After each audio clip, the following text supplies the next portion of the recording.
Oi pessoal, tudo bem? Hoje eu vim aqui conversar um pouquinho com vocês a respeito do medo que paralisa. Bom, gente, esse é um tema que ele é muito comum, né? Esse tema chega muito até mim.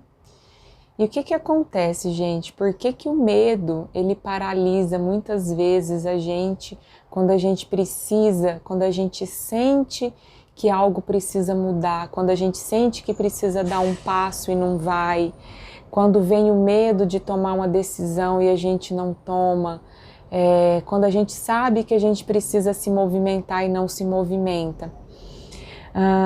Muito disso, gente, vem, né, de traumas que a gente foi vivenciando durante a nossa vida que nos geraram perdas, como por exemplo a perda de um ente querido, a perda de um trabalho, de algo material que foi muito importante, né? Então, dependendo como a gente lida com aquilo ali pela primeira vez, principalmente na primeira vez que a gente passa por uma primeira grande perda,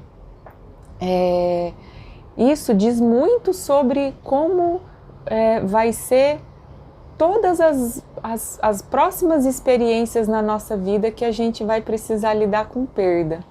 Então, se na primeira vez que eu tive uma grande perda e eu lidei com isso de uma maneira que me gerou um trauma, uma dor muito grande, que eu não enfrentei, que eu não me permiti sentir essa dor, ou seja, se eu não me permiti viver aquele luto, porque o luto, gente, a gente vive ele não só na perda, quando a gente, né, perde um ente querido ou uma pessoa querida, mas todos os recomeços, todas as vezes que alguém se vai, o término de um relacionamento, o início de grandes fases, né, deixar uma fase para trás e começar uma nova, sair de uma fase da adolescência para a vida adulta, de quando eu não trabalhava para quando eu começo a trabalhar, isso tudo são fases novas, né?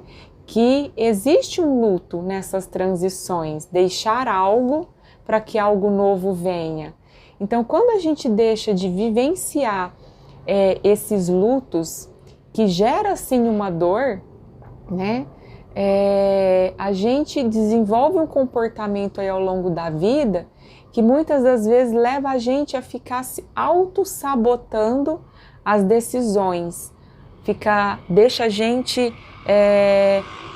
num lugar que a gente se permite vir muitas distrações, fugas, né? A fuga ali da realidade. Às vezes eu prefiro, enfim, me colocar numa situação que eu vou me sentir de uma situação divertida para não viver aquela dor. Às vezes eu prefiro, enfim, tomar uma outra atitude que eu vou me colocar num lugar que eu acho que eu vou me sentir melhor para evitar sentir aquela dor. Então, todas as vezes que a gente vai passando por situações que a gente evita viver a dor, na verdade a gente está prolongando essa dor, porque ela só vai passar quando a gente de fato vivenciá-la, quando a gente sentir, se permitir ser vulnerável, mesmo sem se sentir fraco, porque uma das coisas também que a gente não se permite ser vulnerável e viver a dor porque às vezes a gente tem crença de que a gente tem que ser forte, crenças que a gente vai aprendendo ao longo da vida.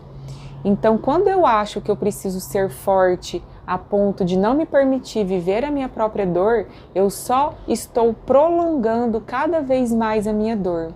Então, o que acontece? Todas as vezes que a gente vai passar por novas fases que exigem um recomeço, é natural de que meu cérebro fique criando situações autossabotadoras para me tirar do foco, para me tirar da concentração, para me tirar do caminho que eu sei que eu tenho que ir. O que é a solução para a gente sair desse medo que paralisa, desse medo que deixa a gente estagnado?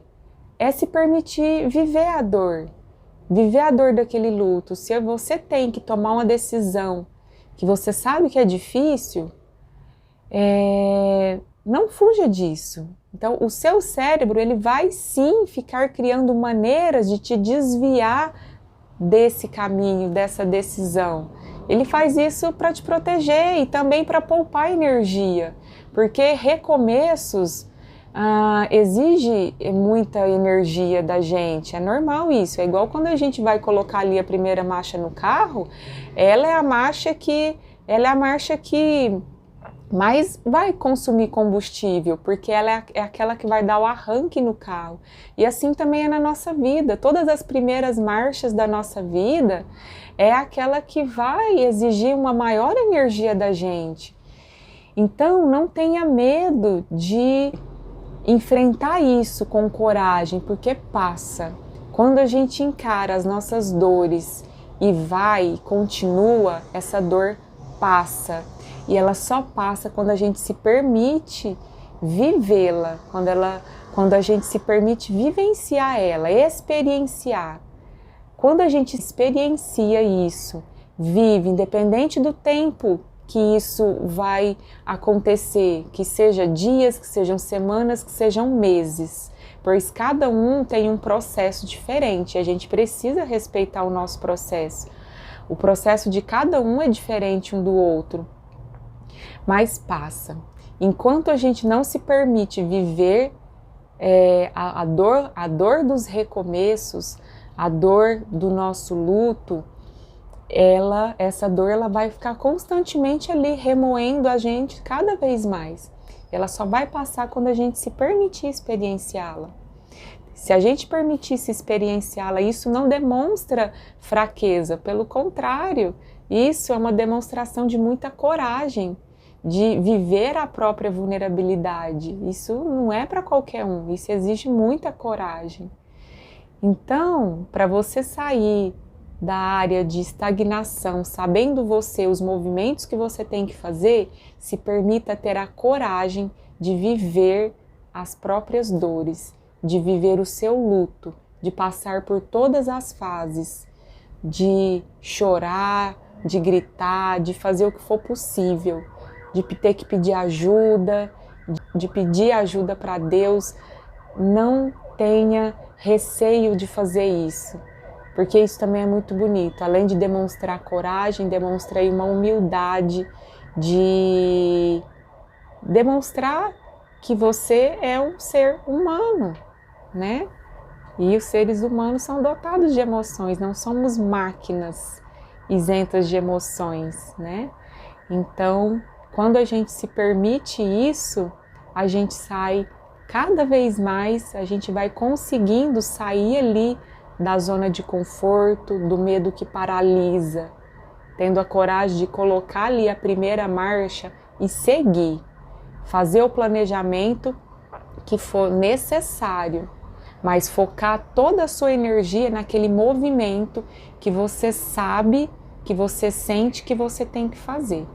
Então não permita que o seu cérebro, né, te coloque em distrações. Ele vai querer fazer isso o tempo todo, mas vai trazendo essa consciência para você. Então, em primeiro lugar, você sabe que você tem que se movimentar.